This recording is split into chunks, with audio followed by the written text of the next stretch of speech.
నమస్కారం అండి. Granny kitchen స్వాగతం. ఈ రోజు మనం అమ్మమ్మ గారి చేతి వంట ప్రాన్స్ ఫ్రైడ్ రైస్ చేసుకున్నాం. ఇలా ప్రాన్స్ ని మనం ఇలా ఉడకబెట్టుకున్నాం. కొద్దిగా ఉప్పు, కారం, కొద్దిగా నూనె, అల్లం వెల్లిగడ్డ వేసి ఉడకబెట్టుకున్నాం. వేసుకుని ఈ విధంగా బగారన్నం మనం బాస్మతి రైస్ ఇలా అన్నం చేసుకొని పెట్టుకున్నాం. 1 కిలో బాస్మతి రైస్, 1.5 ప్రాన్స్, చిన్న ప్రాన్స్. అట్లాగే ఎల్లిపాయని ఇలా కట్ చేసి పెట్టుకున్నాం. దీన్ని మనం నూనెలో వేపుకున్నాం.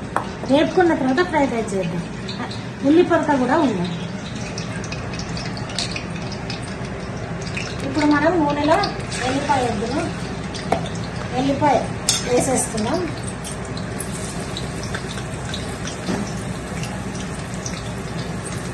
ఈ ఎల్లిపాయని ఇలా కలుపుకుందాం. ఇది వేగిన తర్వాత ఉల్లి పొరక వేస్తాం. మనము ఎల్లిపాయలు ఇలా వేగినాయి, అన్ని తీసుకున్నాం. ఇలా అన్ని ఎల్లిపాయలు వేగినాయి ఇలా బాగా వేపుకొని ఇలా తీసి పెట్టుకున్నాం.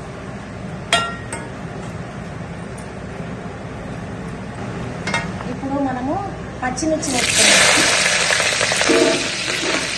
పచ్చిమిర్చి వేసుకొని ఇందులో మనం పచ్చిమిర్చి వేగిన తర్వాత ఇందులో ప్రాన్స్ వేద్దాం.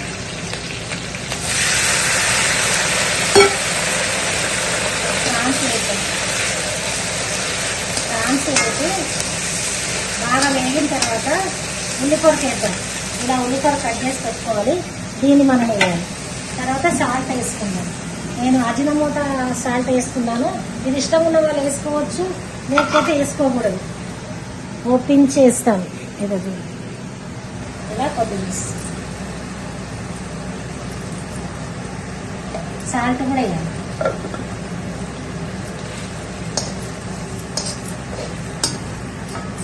స్టవ్ హై చేసుకుందాం.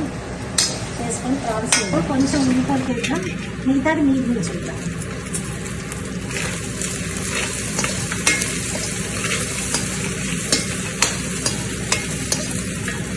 ఇప్పుడు ఉప్పు వేద్దాం. ఉప్పు వేద్దాం.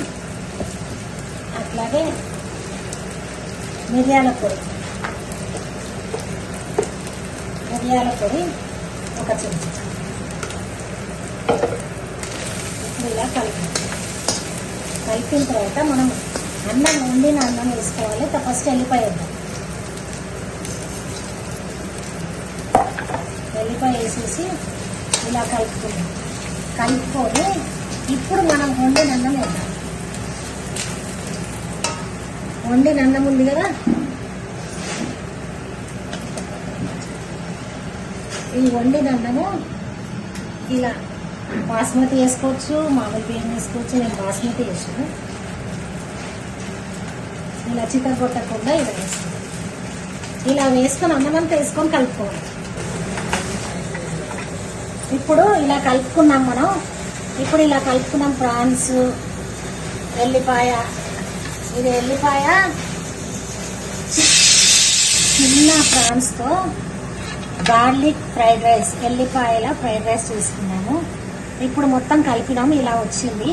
ఇప్పుడు దీంట్లోకి మనము కొంచెం ఉల్లి పొరక పైనుంచి వేసుకొని ఇలా ఉల్లి పొరక, కొద్దిగా కొత్తిమీర ఇలా వేసుకొని కలుపుకుందాం. కలుపుకుంటే prawns fried rice, garlic fried rice ready.